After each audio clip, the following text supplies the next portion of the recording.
I woke up on Christmas morning in Dublin, Ohio, expecting the usual bacon popping in the skillet, my daughter laughing too loud, my son-in-law selling his latest idea like a late-night infomercial. Instead, I got a museum.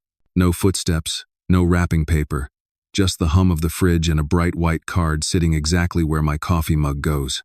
Dad went ahead to Park City. Don't worry about the money. We know you can afford it. Back Jan 3. Emily. That sentence felt like a legal disclaimer, not a note. I stared at the number I couldn't not see. $16,800 flights, condo, ski lessons, spa packages, the whole family healing trip I booked and paid for. My bank accounts had the scars to prove it. I'd clicked every confirm so they wouldn't have to. Merry Christmas to the household enabler. I stood there a long time, counting the little slaps packed into 2 lines. Don't worry. We know you can afford it.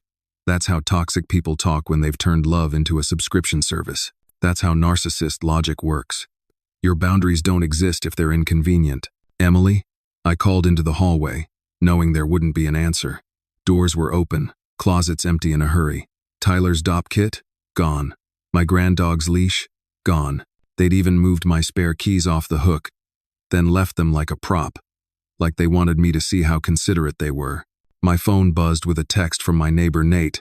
Merry Christmas, Mark. Big family day? I typed and deleted 3 versions of apparently not. I'm a builder by trade. I don't panic. I inventory. I poured coffee, opened my planning binder, and read my own handwriting like it belonged to someone naive. Page 1. Itinerary. Page 2. Card on file authorizations. Page 3. Emergency contact numbers. I've kept records my whole life, bank statements in monthly folders, scanned receipts, even a draft of my will in the safe. I keep written evidence because reality shouldn't have to argue with gaslighting. I dialed Emily, straight to voicemail. Her cheerful, recorded voice made my jaw clench. I texted, got your card. Why am I not on the plane? 3 dots. Then nothing. I tried Tyler. He let it ring once and bounced me. Classic sales move, leave the door cracked so you can say you missed it. I went back to the note. We know you can afford it. That line isn't just entitlement, it's strategy. If they can paint me as the guy who controls with money, then I'm the villain for asking why I wasn't invited to the party I funded. That's gaslighting with a coat of glitter. I opened the fridge out of habit and saw the grocery list I'd made for the week taped to the door. Eggs, butter, cinnamon rolls, stuff meant for people who were supposed to be here. It hit me then. They hadn't forgotten me. They'd excluded me. On purpose. On Christmas. I picked up the card one more time and slipped it into a plastic sleeve in the binder. Evidence, not art. If you're going to cross my boundaries, you'd better be ready for me to document the crossing. A year ago, I would have told myself to let it go, to be generous, to not make waves. That's how you become an enabler one. It's fine at a time. Standing in that quiet kitchen, I felt something colder and cleaner than anger. Call it clarity. Call it the moment you stop apologizing for expecting basic respect. I didn't know exactly what the next move was yet. I just knew this. The people who treated me like a walking credit line had finally overdrawn. I spent the rest of that Christmas morning doing what I do best, checking the numbers. When emotion fails, paperwork tells the truth. The binder sat open on my kitchen counter, the same one I'd used when I was still running job sites. Each tab marked a phase of construction: flights, lodging, activities, meals, contingency. I flipped through them like a detective reading his own confession. Every charge, every deposit, every Merry Christmas, Dad. Text that came right before they sent me another invoice. The total was $16,842.76. I even rounded it down when I mentioned it to people, made it sound less pathetic. Who needs precision when you're the only one paying? The Little Elk Resort in Park City still had their customer service line open for holiday travelers, so I called. My voice probably sounded steadier than I felt. Good morning, Little Elk Resort. How can I help you? Reservation under Dalton. I just need to confirm something. A pause, keys clacking. Yes, Mr. Dalton. The party checked in last night. Everything looks great. They seemed so excited. Nastway, did they leave any notes on the reservation? Nothing unusual, sir. Just that all incidentals are charged to the card ending in 4,421. My card. Perfect, I said. and hung up. I stood in the quiet kitchen, surrounded by evidence. The receipts looked different now, less like generosity, more like a list of boundaries violated. They hadn't just taken my money, they'd taken my narrative. By morning, I was the old man who couldn't be trusted not to ruin the fun. I opened my laptop and pulled up my bank accounts, scrolling through a year's worth of withdrawals, tuition reimbursements, credit card transfers, emergency help for their dog's surgery, all the little ways I'd been buying love and avoiding guilt. I had become their safety net, and, without noticing, their enabler. Part of me wanted to cancel everything right then, slam the brakes on their perfect ski week. But another part whispered, wait, make it count. That's when I started writing it all down.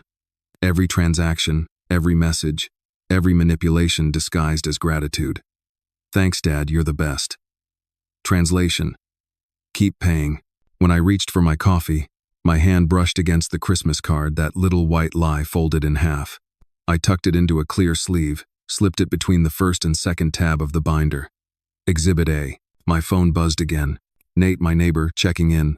You okay, man? Saw no cars in your driveway. Thought you were out of town. Change of plans, I typed. He sent back a thumbs up emoji. I stared at it longer than I should have. People mean well, but they don't get it until they've been gaslit by their own family. Around noon, I walked through the house. The smell of pine from the real tree. The gift still under it, tags written in my careful block letters. To Emily. To Tyler. It all looked staged now, like a showroom version of Christmas. I used to believe family love was unconditional. Turns out, it's very conditional on who's footing the bill. That realization didn't make me bitter. It made me methodical. Love might be blind, but bank statements aren't. I closed the binder and ran my thumb along its edge. Somewhere in those pages was the line between kindness and stupidity. I'd been crossing it for years. It was time to stop writing checks for people who'd already written me off. By the next morning, the quiet felt heavier, like my house was holding its breath with me. I sat at the kitchen table with my binder open, staring at the receipts again, as if one of them might explain why. Then I remembered something. Emily's iPad. She'd left it here last Thanksgiving, and I'd tucked it in a drawer, fully charged, still linked to her Apple account. I wasn't looking for revenge, I was looking for closure. But curiosity can be its own form of justice. I pressed the power button. The lock screen lit up with her old wallpaper, a photo of us at the beach years ago, when she still called me Dad, without an agenda. Notifications flooded in like a confession. Messages, emails, even shared notes. But one thread stopped me cold. Girls' weekend planning. It wasn't just Emily. There were 3 names: Jessica, Sarah, and one I didn't recognize, Kelsey. I opened it. The first line punched me straight in the chest. Emily. Dad's insisting on coming with us to Park City. Ugh. Jessica. Can't you just tell him no? Emily.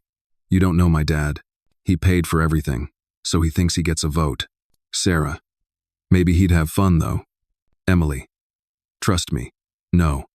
Tyler says the old man will just complain about everything being too expensive or too loud. There it was, their version of me. A walking debit card with opinions. I scrolled, each message cutting deeper. Emily. This is supposed to be our vacation, not another guilt trip. Jessica. Wait, what about his feelings? Emily. He'll get over it. He always does. That's what he does best, pays, pouts, and moves on. I sat back, the screen reflecting in my glasses. I wasn't reading my daughter's words anymore, I was reading my role in her life. The provider, the scapegoat, the man too polite to say no. Further down, another thread appeared, time-stamped a week before Christmas. Emily. Update, we figured out how to handle the dad situation. We'll leave Christmas morning before he wakes up. Leave a note. Simple. Kelsey. Oof, that's cold. Emily. He'll survive. He always does. That was the plan. The perfect, efficient betrayal. Then, the real gut punch, a second chat titled Park City Logistics. This one, including Tyler and his parents, Harold and Linda. Tyler. Flights confirmed. Just don't tell Dad until after we're gone. Harold. He's funding this whole thing, right? Tyler. Yeah, but he doesn't need to know every detail. He likes surprises. Linda. Just make sure he doesn't cancel anything. Tyler. He won't. He's predictable, too nice for his own good. Predictable. That word did more damage than all the rest. That's what toxic people love about enablers. You're consistent, reliable, and quiet. You won't make a scene. You'll just write another check. My coffee had gone cold, but I barely noticed. Every sentence, every laughing emoji in that chat peeled away the version of my family I'd built in my head. They weren't clueless kids making a mistake. They were collaborators in a con. I didn't cry. Not this time. I'd wasted enough salt water trying to fix people who thrived on draining others dry. Instead, I screen captured everything. Every message. Every timestamp. Evidence clearer than any receipt. Then I whispered to myself, they think I'm predictable. Good, because predictable people make excellent record keepers.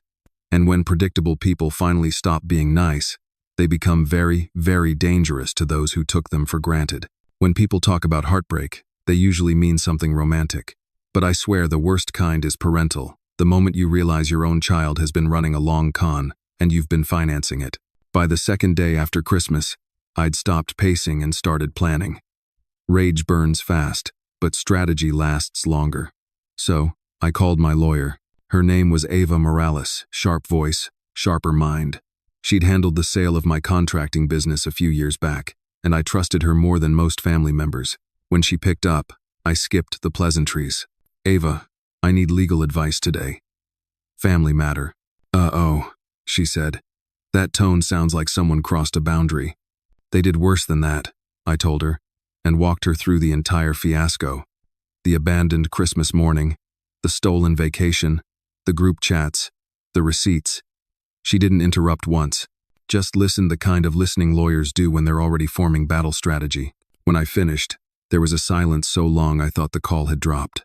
Then Ava said quietly, Mark, you've been financially abused. The word hit me like a diagnosis. Sounds harsh, I said. It's accurate, she replied. They've conditioned you to feel guilty for saying no. That's what toxic families do. You need to stop feeling bad for protecting yourself. I could feel my pulse slowing down as she talked. It wasn't anger anymore. It was clarity. Okay, I said. Tell me what to do. First, Ava said, we pull the plug on anything pending. Call every vendor, every reservation, every service, and cancel authorization on your card. Second, we document the money trail loan agreements, gifts, tuition payments, car guarantees. You said you have everything filed? Said in such and to ring light to the Ben Day. Alphabetized by year, I answered.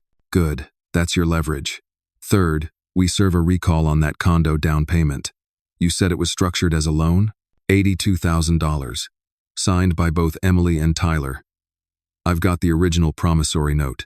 Her tone changed, less friendly, more tactical. That's enforceable. 30 days notice, and you can legally demand repayment. They can't claim it was a gift. I leaned back in my chair, almost laughing. So you're saying I can treat them like any other debtor? Exactly, Ava said. Stop treating them like family. Treat them like a business deal that went bad. There was a part of me that hesitated. The dad part. The forgiving part. But Ava cut through it. Mark, you've spent decades enabling this dynamic. You're not being cruel, you're setting boundaries that should have been there years ago. That line hit harder than anything my daughter ever said. Setting boundaries. The one skill I'd avoided my whole life. All right, I said. Pull the documents. I'll handle the calls. And Ava, yes? Don't hold back. I never do, she said, and hung up. For the first time since Christmas morning, I felt something close to peace. Not because everything was fixed, but because there was a plan. A legal, ethical, bulletproof plan. People say revenge doesn't solve anything, but they're wrong. Sometimes it just looks like accountability dressed in a suit.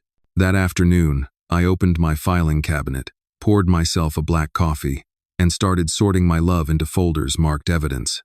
The next morning, I stopped being sentimental and started being systematic. Ava's plan was clear. Cut every cord they'd wrapped around me.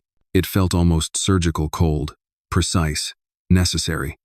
I brewed my coffee, sat at the desk I used to use for construction estimates, and opened my binder. Every page represented one way I'd been manipulated. Every charge was another inch of rope I'd handed them willingly. So I started cutting. First call. The Little Elk Resort. I asked for the reservations desk.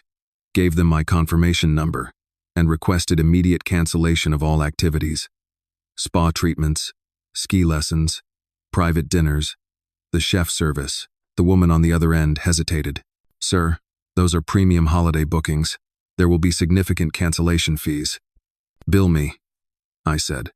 "They won't be using them anyway." She paused again. "Everything? All services? Everything," I repeated, "and remove my credit card authorization from the account." That one sentence felt better than any therapy session could have. Next, I called the bank. The automated system asked for my card number.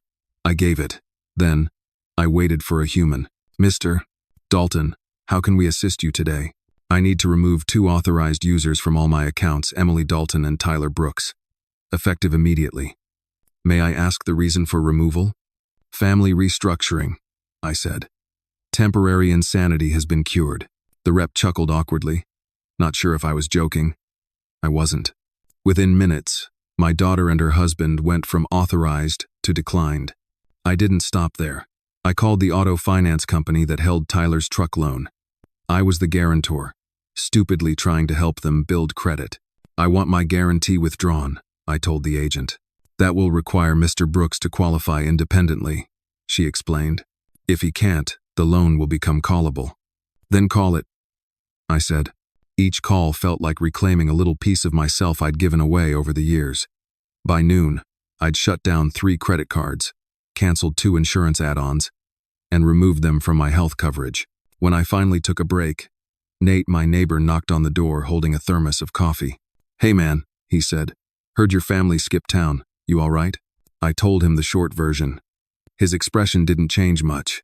Cops learn to hide judgment. "You did the right thing," he said. "People think family can't be toxic, but the worst ones usually share your last name." He's Rand. He looked around at the cameras mounted outside my front porch. "You got those hooked up to the cloud?" "Yeah," I said. "Why?"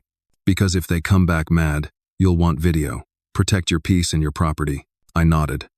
We stood there in silence for a moment, the kind of quiet men use instead of sympathy. When he left, I sat back at my desk and looked over what I'd done. The binder, once a record of generosity, was now a record of liberation. Every crossed-out line, every canceled charge, it wasn't revenge. It was correction. That night, I locked the filing cabinet, wrote a single line in my notebook, and underlined it twice. They took advantage of my kindness. Now I'm taking advantage of my documentation. By the end of the week, I thought the worst was behind me. I'd canceled the cards, pulled the loan, cut the guarantees, and left a tidy paper trail of accountability. What I didn't expect was how fast they'd try to rewrite the story. It started small voicemails from relatives I hadn't spoken to in years. My sister-in-law left one that said, "Mark, I heard you're having some sort of breakdown. Emily's really worried." Breakdown? That word rolled around my mind like a bad echo. Then came the next message. "She said you're paranoid about money, that you canceled everything because you're lonely." By the third call, I realized what was happening. They weren't apologizing, they were reframing, turning my boundaries into proof of madness. Classic gaslighting, but this time with a PR campaign. I called Ava. "They're telling everyone I'm unstable," I said. "That's not new," she replied. "It's a defensive move. Toxic people always attack your credibility when they lose control." "Feels like defamation to me." "Technically it is," she said. "But the smartest response isn't legal, it's emotional discipline. Document what they say. Don't defend yourself to anyone who wasn't there. Truth ages well, lies expire fast." Ava always had a way of turning fury into strategy. Still, it hurt. Hearing your child describe you like a burden breaks something fundamental. I'd spent decades giving her stability, only for her to use it as a weapon against me. That night, I opened my journal. I needed to untangle the knot in my head before it turned into bitterness. I wrote the question that had been chewing through my thoughts for days. Was I enabling their toxic behavior all this time by being too nice? The answer came faster than I expected. Yes. I was the perfect enabler, the steady, guilt-ridden father who never said no, who treated apologies like cures and promises like contracts. I kept thinking that if I gave more, they'd hurt less. But toxic people don't heal when you give them everything, they just learn you'll never stop. I used to think setting boundaries meant pushing people away. Now I understood it meant staying true to yourself even when they push back. The next morning, I went for a walk around the block. It was gray and cold, the kind of Ohio winter that feels like penance. Nate was shoveling his driveway and waved me over. "You look like you've seen a ghost," he said. "Just realizing I've been living in a haunted house for years." I told him. He smirked. "Good. Exercise it." We laughed, but he wasn't wrong. By afternoon, I'd started collecting evidence of their smear campaign, text messages from cousins repeating Emily's words, an email from Harold trying to check in, filled with carefully phrased lines about my mental state. They weren't reaching out to reconcile. They were building a narrative. I archived everything into a new folder labeled Reputation Defense. Just having it there made me feel grounded again. Ava called later that evening to check in. "How are you holding up?" she asked. "Better," I said. "I'm done trying to defend myself. I'm just letting the truth file itself." "Good," she said. "You can't out-argue a narcissist, but you can outlast them." Annie was doing. After we hung up, I sat in my office staring at the quote I'd written in my journal earlier. It was the truest thing I'd ever admitted. It's time to stop feeling guilty and start fighting back. Not with anger, with order, with evidence, and with the kind of calm that scares manipulators the most. It happened on a Thursday afternoon, exactly 5 days after I'd canceled everything. The sun was barely out, melting the last of the snow, when I saw a familiar car crawl up my driveway. Tyler's silver truck, my name still listed as the co-signer on the loan, parked crooked in front of my garage. My pulse didn't spike this time. I'd been expecting them. Toxic people hate silence. It forces them to face the echo of their own behavior. The passenger door opened first. Emily stepped out, eyes red and puffy, clutching her phone like it was a shield. Behind her came Tyler, followed by his parents, Harold and Linda. They looked like a 4-person guilt parade. I opened the door before they could ring the bell. "Afternoon," I said. Emily's voice broke instantly. "Dad, we need to talk." "Then talk." She hesitated, already rehearsed but unsure where to start. "What you did, canceling everything, it was cruel. We just wanted a quiet holiday. You overreacted." Tyler jumped in, his salesman tone slick and patronizing. "Let's not make this bigger than it is. You took it too personally. We thought you might enjoy some peace." "Peace," I repeated. "That what you call abandonment?" "Peace." Linda tried to smooth things over. "Mark, please.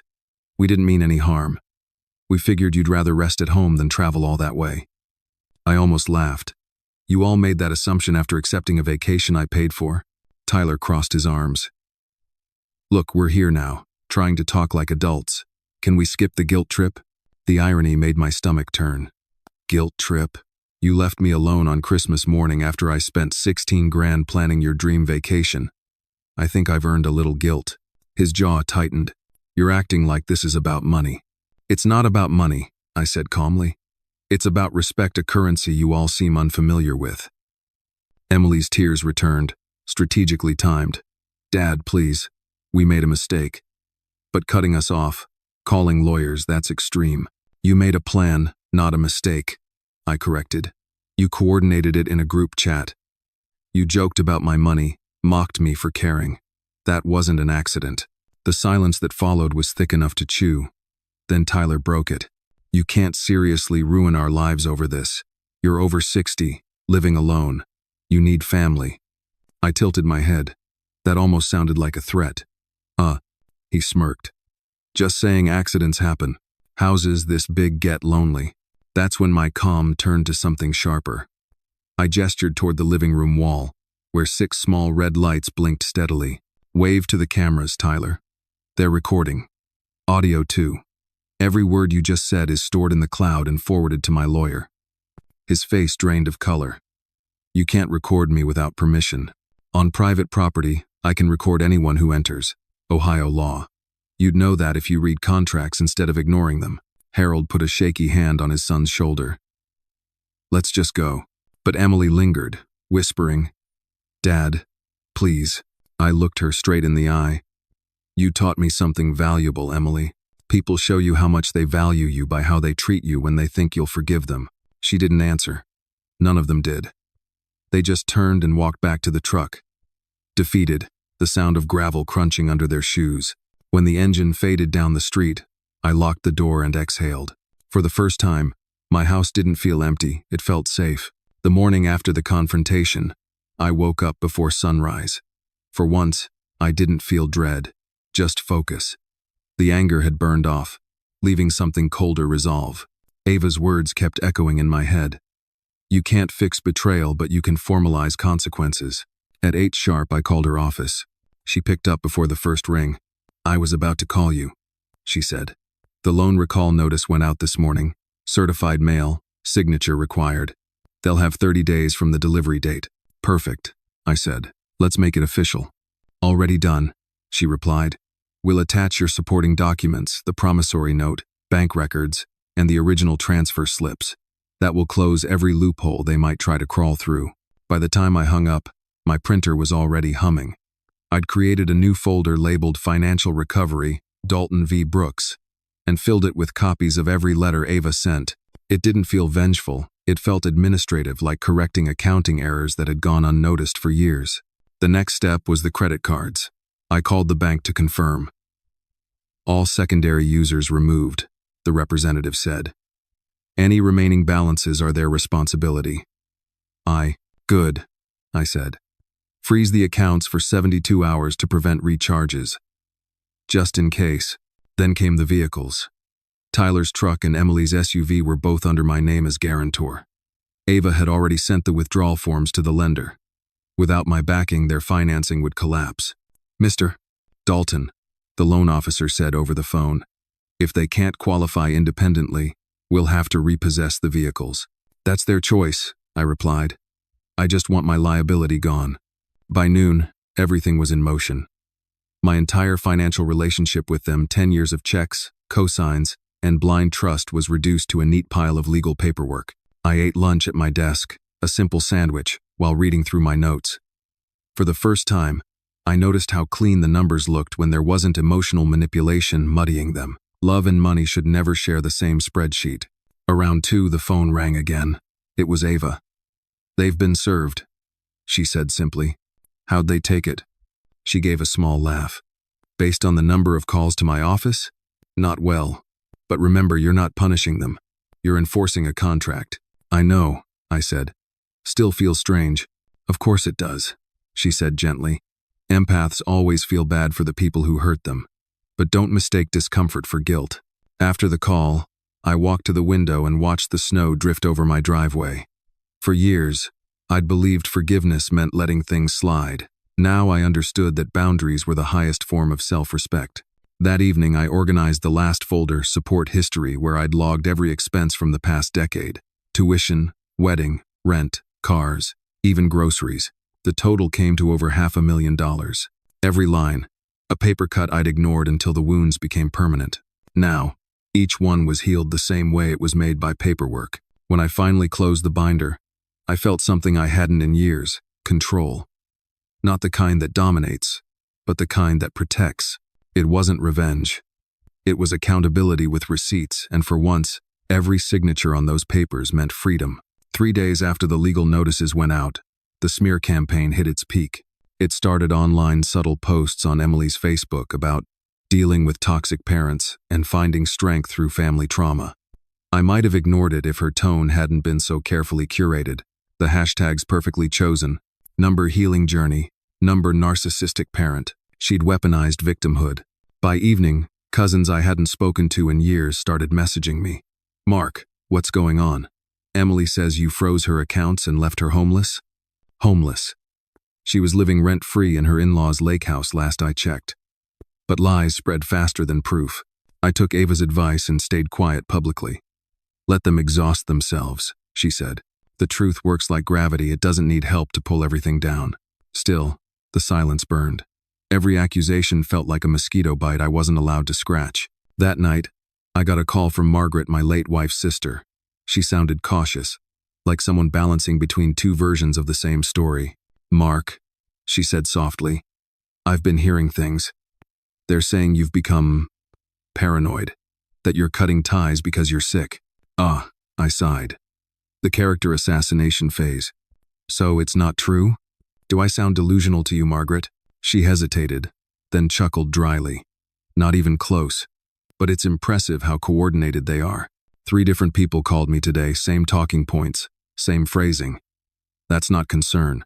That's choreography. Her background in marketing gave her an eye for manipulation. They're trying to control the narrative, she said. Make you the unstable one before the legal stuff hits. I felt a strange mix of admiration and disgust. They're good, I admitted. Almost professional. Well, she said. So are we. The next morning, Margaret called again with an idea. If they want to play public, we'll document privately. Dates, calls, witnesses.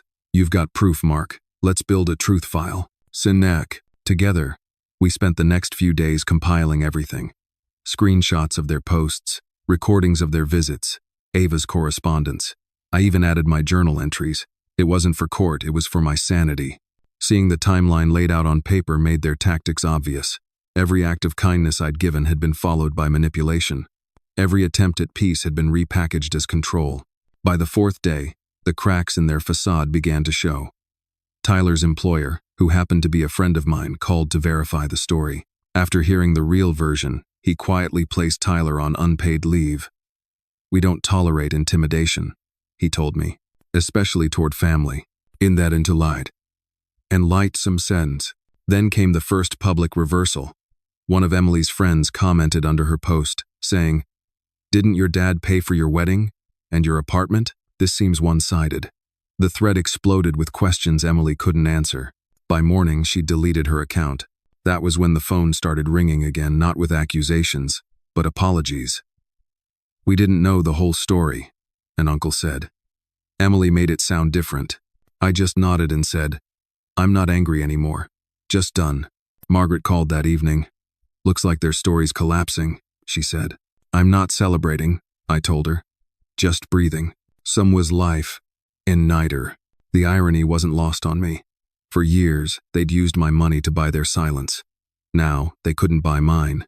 As I sat by the window that night, watching the snow fall over my quiet Ohio street, I realized something strange. Peace doesn't always arrive softly. Sometimes it comes disguised as loss, cleaning house on its way in.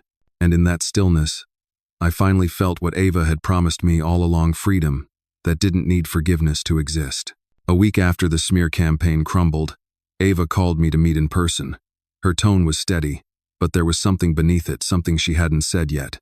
"I have an update," she told me. "Come by the office. You'll want to sit for this one." It did not lose. When I arrived, she was standing by the window, sunlight slanting across her desk, stacked with folders and legal briefs. She looked more tired than usual, like she'd been wrestling with something bigger than paperwork. "Mark," she began, "I wanted to tell you this earlier, but I needed to be sure it wouldn't affect how I handled your case. That kind of sentence never leads somewhere casual." I nodded. "Go on." She took a deep breath. "The reason I took your case so quickly, the reason I pushed this hard, is because my mother went through the same thing you did. That stopped me cold. She was a nurse in Michigan. My grandparents used her for years, financially, emotionally, everything. When she finally said no, they turned the whole family against her. Called her ungrateful. Crazy. She died, still trying to prove she wasn't." Ava's voice wavered, but her eyes didn't. "So when your file hit my desk, I knew exactly what I was looking at. Same manipulation, same entitlement. I didn't know what to say at first. All this time, I thought she was just my lawyer. Turns out, she was fighting her own ghosts through me. I guess that makes us allies," I said softly. She smiled. "More like survivors." We spent the next hour reviewing the case, final judgment filed, assets recovered, debts closed. Everything was airtight, but when I stood to leave, she said something that stayed with me. "Don't let the victory turn you bitter, Mark. You built your peace. Now you need to live in it."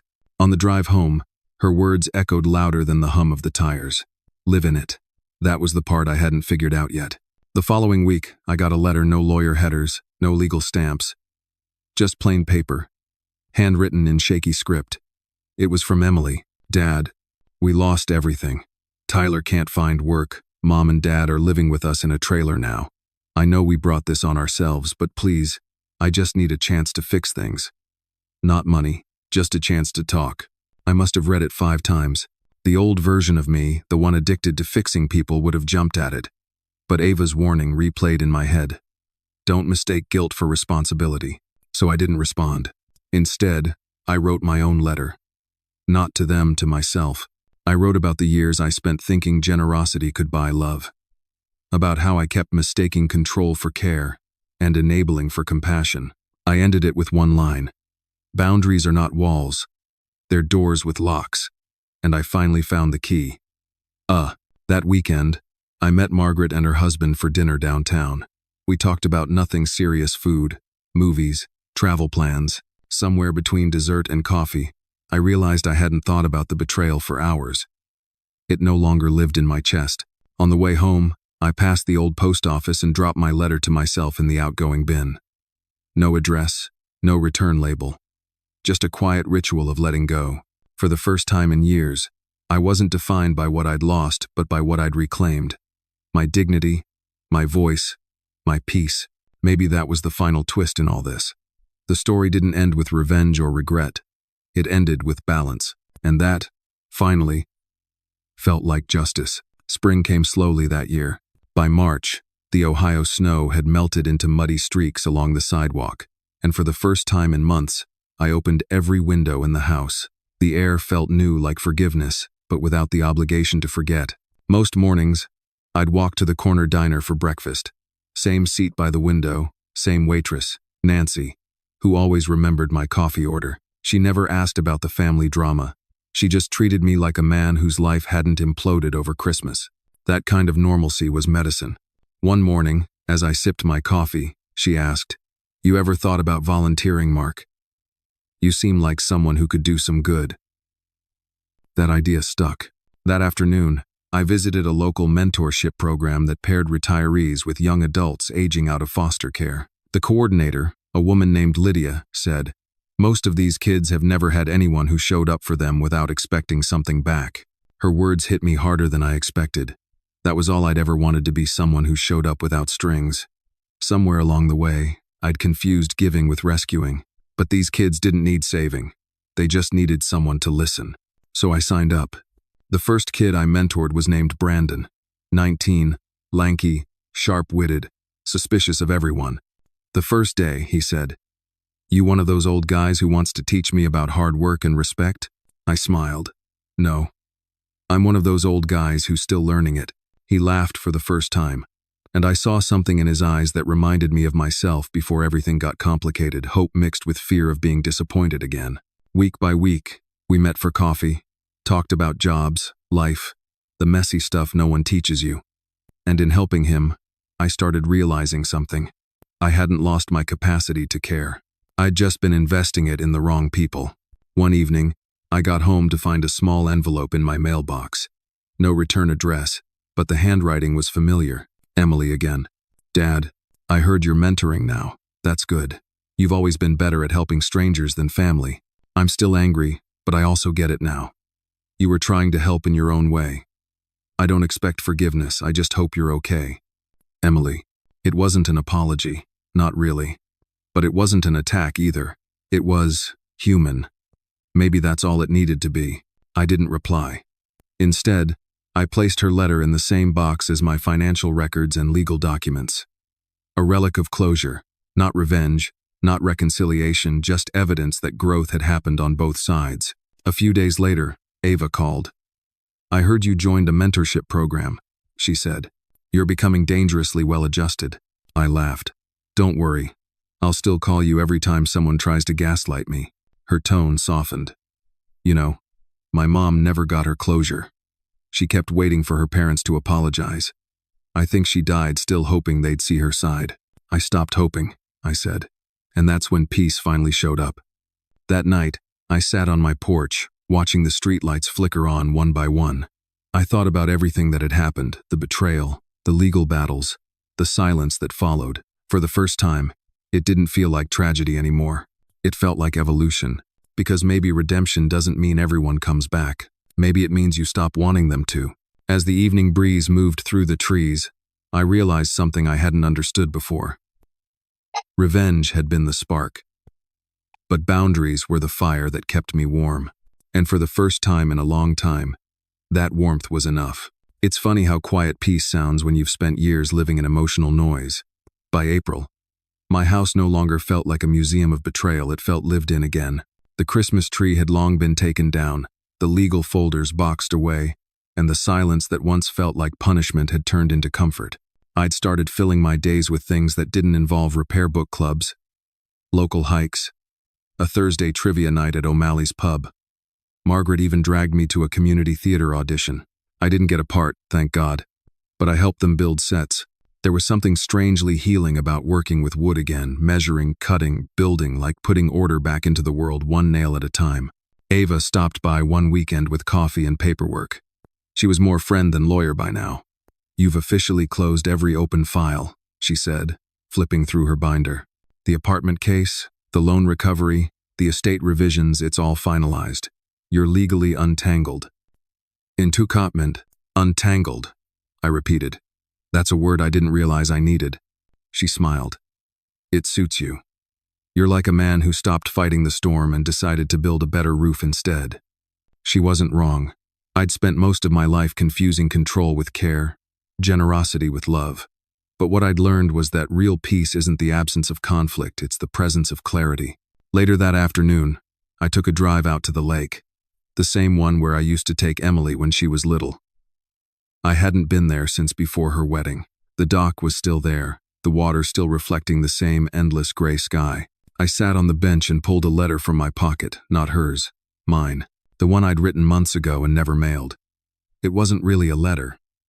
It was more of a declaration, a reminder of who I'd decided to become.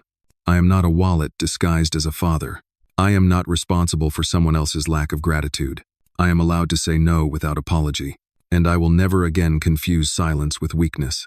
Reading it felt like breathing air after years underwater. On my way home, I stopped by the mentorship center. Brandon had just gotten his first apartment and was waving his new keys around like they were Olympic gold. "You helped me do this," he said, beaming. I shook my head. "No, kid. You just needed someone to remind you you could." He laughed. "You sound like a therapist." "Trust me," I said. "I'm just a guy who finally learned his own lesson." That evening, as the sun dipped low, I sat on my porch with a glass of bourbon. Margaret called to check in, and we talked about planning a summer trip, something simple, maybe Maine or Oregon. "You deserve new memories," she told me. She was right. Before going to bed, I opened the safe where I kept my documents. Inside were all the remnants of the old war contracts, court rulings, canceled credit cards, but tucked in the very back was a sealed envelope marked Estate, Final Revision. Ava had drawn up the new will. The beneficiaries were now Margaret and the local youth program. Not out of bitterness, but balance. The people who took from me had been replaced by people who gave meaning back. As I locked the safe, I realized something profound. Revenge hadn't freed me. Boundaries had. Revenge gives you the illusion of control, but boundaries give you peace that doesn't need to be proven. Looking around my quiet house, I finally understood. This was what reclaiming your life really looked like. Not victory, not closure, just calm. And sometimes, calm is the loudest justice there is. If there's one thing this entire ordeal taught me, it's that protecting your peace isn't selfish. It's survival. For years, I thought love meant endless patience, that being a good parent or a good person meant absorbing disrespect just to keep the family from falling apart. But the truth is, that kind of love only breaks you in silence. Saying no doesn't make you cruel. It makes you conscious. It means you finally decided to stop setting yourself on fire just to keep everyone else warm. I used to mistake guilt for empathy, but I've learned that guilt is often just manipulation wearing a mask of care. When I stopped rescuing people from the consequences of their own choices, I finally started rescuing myself. And no, peace doesn't always arrive as forgiveness or reconciliation. Sometimes, peace just looks like distance, the kind that gives you room to breathe, rebuild, and rediscover who you are when no one's draining you. So, if you're listening to this, and you've ever been made to feel crazy for drawing a line, remember this. No is a complete sentence. You don't owe anyone an apology for protecting your sanity. Now I'll throw this one out to you all. Have you ever had to deal with a toxic or entitled family member who crossed your boundaries? How did you take your power back without losing yourself in the process? Share your story in the comments. I think we could all use a few survival tips.